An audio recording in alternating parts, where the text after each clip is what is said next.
I see trees of green, red roses too. I see them bloom for me and you. And I think to myself,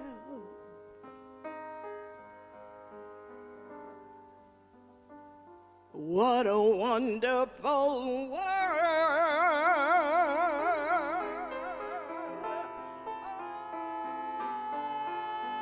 I see skies of blue, clouds of white, bright blessed days and warm sacred nights. And I think to myself, what a wonderful world.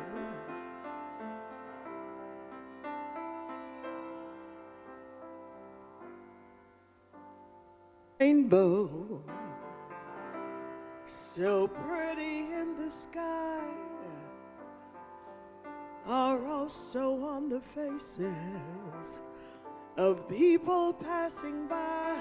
I see friends shaking hands, saying, how do you do? They're really saying, I love you.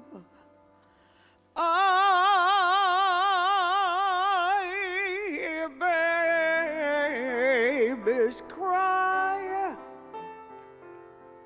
I watch them grow.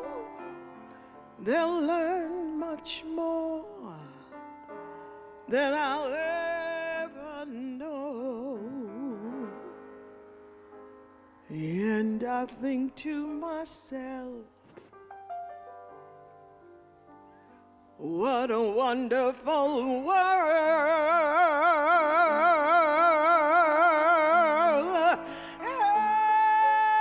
And I think to myself,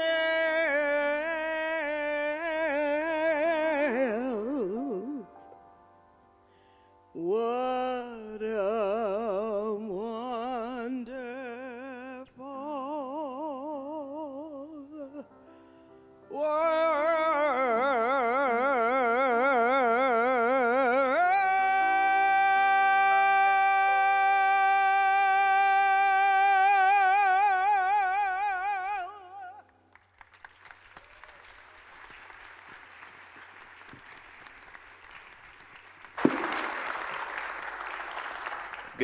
Good morning, Unity Temple on the Plaza. Here at Unity Temple, this is where diversity is praised and peace and harmony are the rewards. And walking in this morning, I saw something that was very similar with everyone, and that's that everyone in here has another year to build upon the next with, and so that's called a great starting point. So I'm very excited for all of us here. And if this is your first time visiting, welcome. And as a lot of you are returning, it's wonderful to see you, and those of you joining us online, thank you always for your presence. A couple of brief announcements before we get our service started. If you look at the back of your bulletin, you're going to see 3 new classes coming up by Don Foster. And if you're interested in any of those, there's the QR codes at the bottom, and you can also find more information on the website. If you're here for the first time or out of town, we want to give you that special welcome and invite you to join us after the service for the community time, which we always have snacks and there's coffee downstairs. So I'd like to welcome you all to that. There's usually great conversation, and your presence always adds something to that environment. So now it's time to begin our service with the temple chimes, the opening prayer, and the call to inspiration. The opening prayer can be found on the screen, and please follow along if you choose. On this day, we dedicate ourselves to peace on earth. We accept ourselves without harsh judgment and express appreciation for our individuality. We live without fear to meet the events of this day with confidence. We accept others without prejudice to experience a sense of unity with all people. We honor our earthly environment and recognize a oneness with all creation, in harmony with ourselves, our lives, other people, and all of nature. We live this day with a peaceful mind, a peaceful heart, and a peaceful spirit. Thank you, God. Amen. I've got peace like a river. I've got peace like a river. I've got peace like a river in my soul. I've got peace like a river. I've got peace like a river. I've got peace like a river in my soul.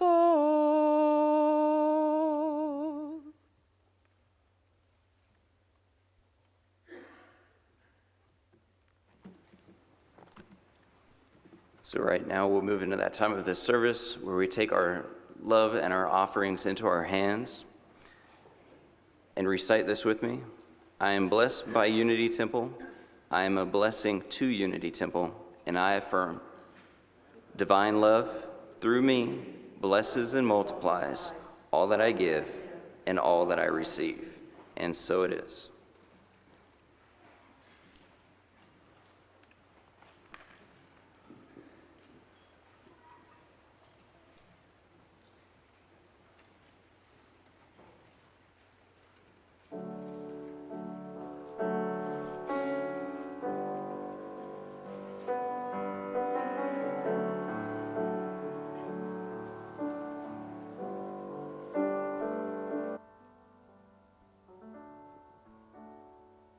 Imagine there's no heaven.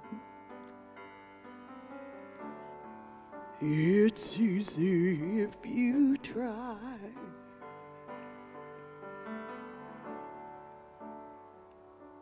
No hell below us. Above us only sky. Imagine all the people living for today.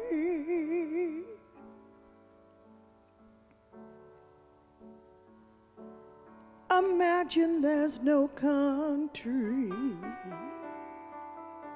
It isn't hard to do.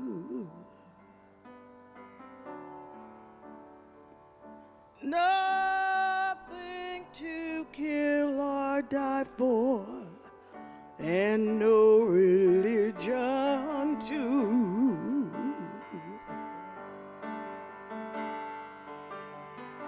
Imagine all the people living life in peace. I might say I'm a dreamer, but I'm not the only one. I hope someday you'll join us and the world will be as one. Imagine no possessions. I wonder if you can. No need for greed or hunger. A brotherhood of man. Imagine all the people sharing all the world. You might say I'm a dreamer, but I'm not the only one. I hope someday you'll join us and the world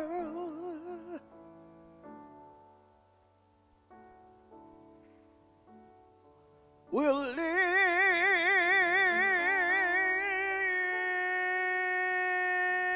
as one.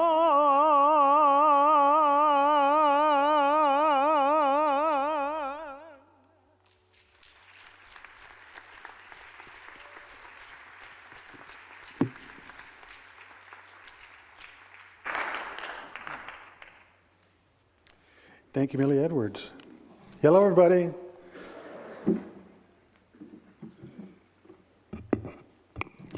Some of you may know I spoke for the first time last Sunday, and it's the first time I'd really been at the pulpit in about 5 months. And it was a good experience. I really enjoyed being here and talking to you and sharing some of the feelings that I've been having. But on the way home, I recognized that I was remiss in not informing you about the comings and goings of my cousin Ozzy. And he has been absent from this church for 4 or 5 months as well. So in October, it was a cold, rainy October night. Ozzy decided to go to Rutland, South Dakota, 20 miles from his hometown of Dundas, South Dakota, for a Moose Lodge meeting. So he got in his car and he drove up there, but once he got there, he wasn't feeling well. And so he thought he should probably go home. On his way home, his car conked out. He tried everything. He opened the hood, checked the wires. It just wouldn't start. So he had a choice to make. Either stay in his car and hope somebody would come by, or get out and walk to the nearest farmhouse, which was about a mile away. So he decided the best thing to do is to play it safe and get out and head towards the farmhouse. Well, on his way, it got colder and colder. The rain turned into sleet. The wind became stronger and stronger, but he finally made it to the farmhouse. When the farmer and his wife opened the door, Cousin Ozzy collapsed and fell right into their entryway. Well, they got him into their guest bedroom. They got some dry clothes for him, and the farmer said, "Why don't you go make him some warm milk? And I think that'll make him feel better." So the farmer's wife went and got some warm milk and held it up to his mouth and gave him a few sips, but it didn't seem to do anything. So the farmer said, "Maybe we should make it half milk and half whiskey. I understand that's a good cure if somebody's not feeling good." So the farmer's wife says, "We're out of milk, but I'll run out to the barn, I'll milk the cow, I'll be back in a jiff, and I'll make him a glass of half milk and half whiskey," which she did. So she held it up to Ozzy's mouth, and he took a few swallows. He got a slight little smile on his face, and he leaned back and he went to sleep. The next morning he got up, the farmer's wife did the same thing. A glass of hot milk, half full of whiskey, gave it to Cousin Ozzy, says, "Here, you'll like this. It's fresh from the cow." Cousin Ozzy drank it, got a smile on his face, and fell asleep. Well, the farmer said, "I don't think he's improving much, and maybe his time has come." And I read in a magazine where somebody that's about to pass over has an awareness of a wisdom that they've never had before. It's greater than anything they've ever known. And if you're at the bedside of that person, you can ask them any question you want, and they'll give you a wise answer. So the farmer's wife went in and got another glass of milk and half whiskey, came and gave it to Ozzy. And the farmer's wife said, "You'll like this, it's fresh from the cow." And the farmer said, "Ozzy, we're getting old in our age, and we don't have a lot of things left. Can you give us a bit of advice that would really make our lives better as we go forward?" And Cousin Ozzy could hardly speak, but he motioned for him to come forward. And the farmer put his ear right up to his mouth. And Cousin Ozzy said, "The best advice I can give you, don't sell that cow."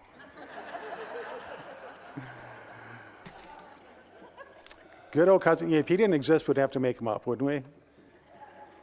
Well, I thank you for being here today. This is Burning Bowl Sunday, and it's a day that we come together to make decisions. 3 major decisions. How do we want our life to be? Can it be improved? If so, what needs to leave our lives? Some of the negative emotions that come up and disrupt our peace of mind and cause all sorts of anxieties and fears within us. And then the third thing is, what needs to fill the place of the negative emotions that we move out, the positive emotions. And that's part of the burning bowl. We move out all the things that disrupt our lives, that do not serve any purpose at all, and we put in its place something positive that we can dwell on for the next year or so. The angel card's up here, so you get rid of the old, you pick up the new, and we're ready to go. The third thing is vision. You need to have a vision of how you want your life to be. What would it take? What would it be like? Would you have more love? Would you have more peace? Would you have less anxiety? Would you have less fear? How do you want your life to be? So just be thinking about that as you move forward. Now, vision is important because a vision calls on the imagination. And the mind cannot tell the difference between something real and something imagined in great detail with emotion. Now, that's hard to believe the first time you hear it, but if you stop and think, we do this all the time. Certain things happen, certain appearances come into our life, and we imagine something bad is going to happen. We imagine something dreadful is going to happen, that we're going to lose something. There's another example a woman gave at a seminar that I attended, and she said when she was a little girl, she'd look at the ceiling, and the branches from outside the window would create these incredible shadows in the ceiling that looked like monsters. And as she'd look at those, she became so convinced that there's really monsters in her ceiling that she'd break out in tears and yell for her parents. Her parents would come, turn the light on, she'd realize there's nothing at all. So the mind cannot tell the difference between imagining something in great detail and our reality. Now then, that's where the vision comes in. When we vision how we want our lives to be, and we vision it with emotion, which is the key point here. Emotion is the end result of everything. Every single thing we do, we're doing it for feeling a certain way at the end of it. So with the vision, we vision how our life wants to be. We feel it emotionally. We feel peace like we've never felt peace before. We feel love towards people that we've never experienced love with them before. And the mind accepts it as being real, and then it will guide us, it will direct us towards situations or circumstances or actions that really start to manifest what we desire into our lives. It's just an incredible power we have, a spiritual attribute we have, to create the reality that's before us. I went to another seminar one time, and a woman called for, it was on forgiveness, and a woman called for volunteers from the audience. Nobody got up to raise their hands, so she appointed 2 volunteers, and I was one of them. So we came up, and she gave me a gunny sack about 2 feet long, and gave this other woman that's with me a gunny sack that's 2 feet long. And she said, I want you to take that gunny sack, and I want you to hold it out in front of you with your hand clasped around it, and just hold it there. So we both did that. It was pretty easy at first. There's no problem. But after a while, my hand began to shake. My arm began to ache. I didn't think I could carry on, but what made it worse is I looked at the person next to me, the woman next to me, and she's just smiling like there's nothing wrong. She had no shake, she had no ache, she had no tension, she had no anxiety, nothing. Well, the facilitator went on to share the secret of that, and in mine, she'd put a rock about the size of a baseball in there, and in the other one, she put nothing. So mine was weighted down. But she went on to make the point that that rock in that gunny sack, which caused the ache, which caused the shake, which caused all the tension, is just like all those things we have within us that we've never forgiven. It might be anger towards somebody from our childhood. It might be a parent. It might be the next door neighbor. Whoever it is, it creates a weight within us. Whatever we are for strengthens us. And whatever we're against weakens us. So just keep that in mind, whatever we're for. So when we come again once to the burning bowl, what is it I'm against in this life? What am I struggling with? What do I have resistance towards? And that is the thing we want to move out of our lives so that a sense of peace and calm and harmony can come into our lives. We're going to do the burning bowl in just a moment. Before that, we're going to go to meditation. So I'd like you to stop and think for a moment about how you want your life to be, about things that you'd like to release and see moved out, and about things that you'd like to see come into your life and have more of. So now move into meditation.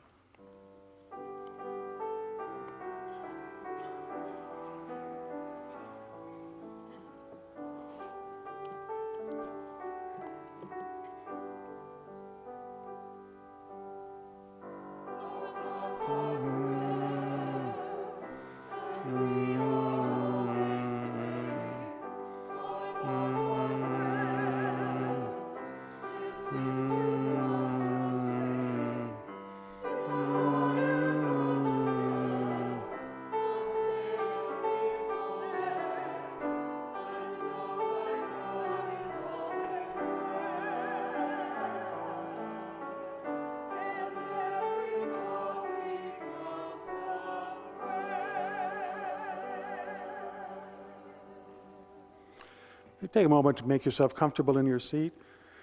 Just take a deep breath, and as you exhale, slowly begin to feel your body become relaxed, Feel your mind begin to slow down.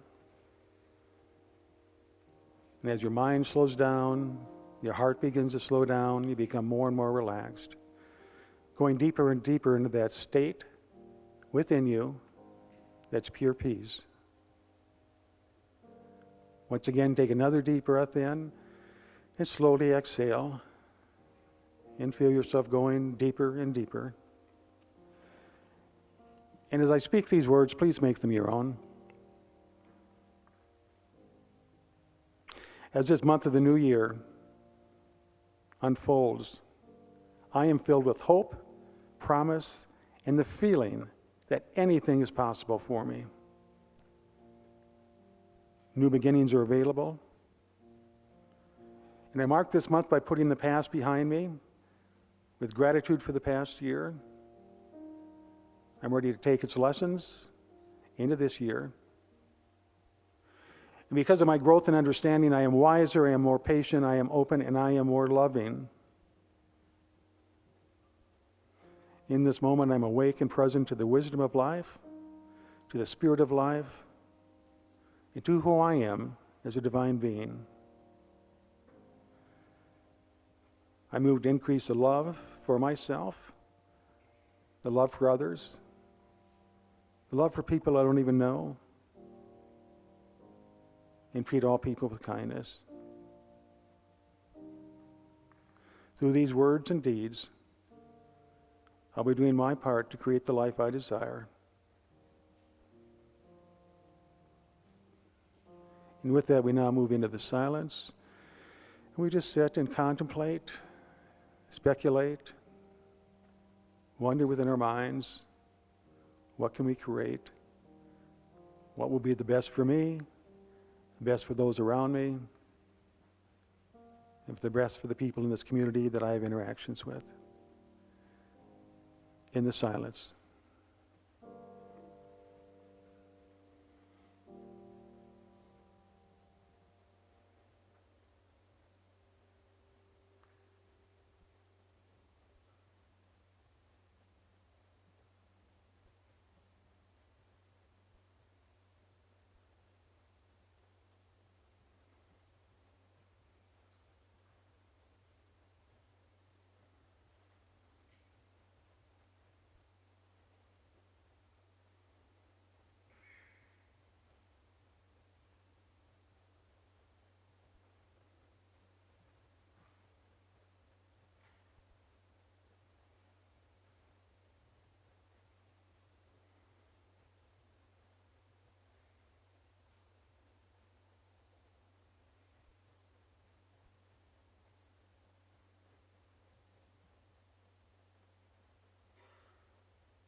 Begin to come back to this time and place.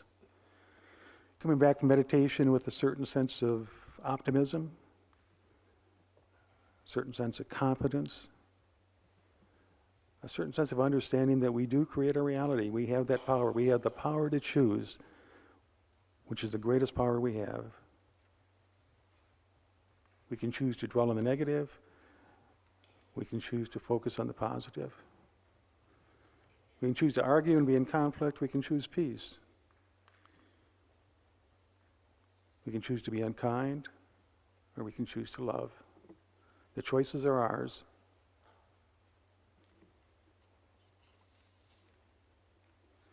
And today we choose a peaceful mind, to at peace at all the situations and circumstances in our lives. We choose a peaceful heart, to be at peace with all the people in our world.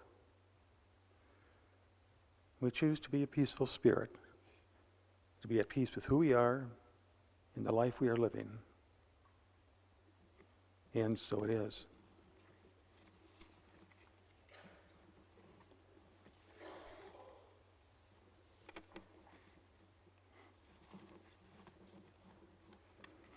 So we're going to move into the burning bowl now.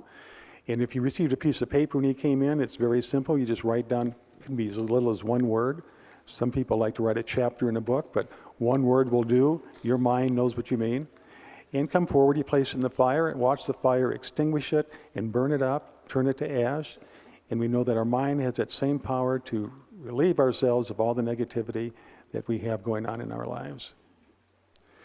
We're going to start with the back rows, and the ushers will direct you if you'll come down the side aisles, come over to the bowl, and then return up the center aisle. It'll make everything move a little bit easier.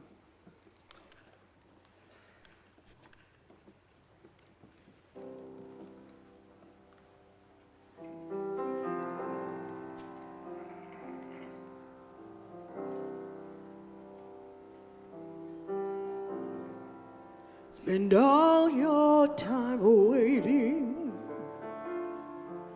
for that second chance, for a break that would make it okay. There's always some reason to feel not good enough, and it's hard at the end of the day. I need some distraction, oh, beautiful release. Memory seeps through my veins. Let me be empty, oh, and weightless, and maybe I'll find some peace tonight in the arms of the angel. Fly away from here, from this dark, cold hotel room, and the endlessness that you feel.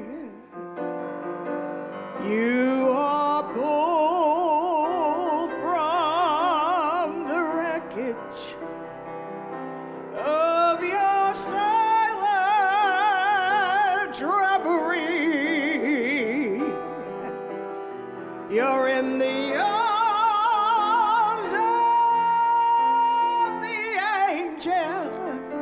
May you find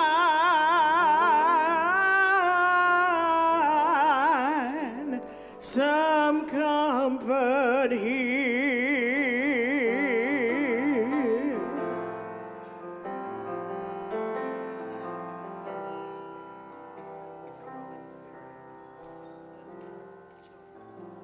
So tired of the straight line, and everywhere you turn, there's vultures and thieves at your back. The storm keeps on twisting. You keep on building on the lies that you make up for all that you lack. It don't make no difference escaping one last time. It's easier to believe in this sweet madness. Oh, this glorious sadness. I'll find some peace tonight in the arms of the angel. Fly away from here,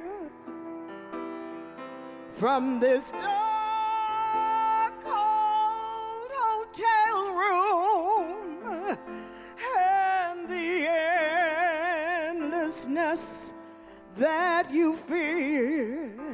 You are pulled from the wreckage of your silent reverie. You're in the arms of the angel. May you find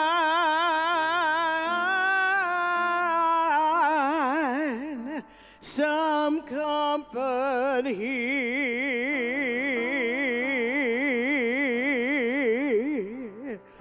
You're in the arms of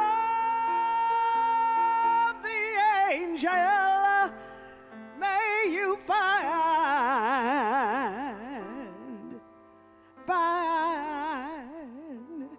some comfort here.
right, children, I've got a special request for you.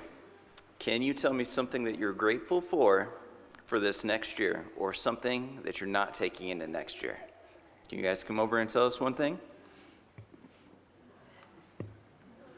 You have to come over to the microphone, though, because I don't have free standing room. All right, I'm bringing you over the microphone.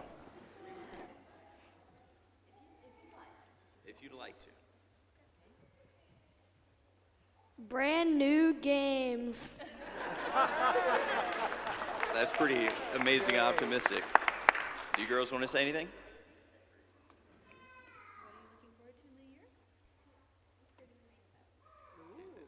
Pretty rainbows. Would you like to say anything? Okay. And a bird of a fire. What was that? A bird of a fire. A beautiful fire. That's awesome.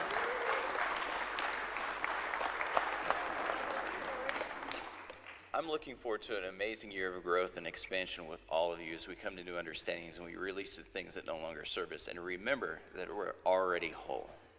So, thank you all very much for joining us today. Please join us again next week. And once again, we do have coffee and snacks downstairs if you'd like to join us. And we'll now conclude this service with a prayer for protection and the peace song.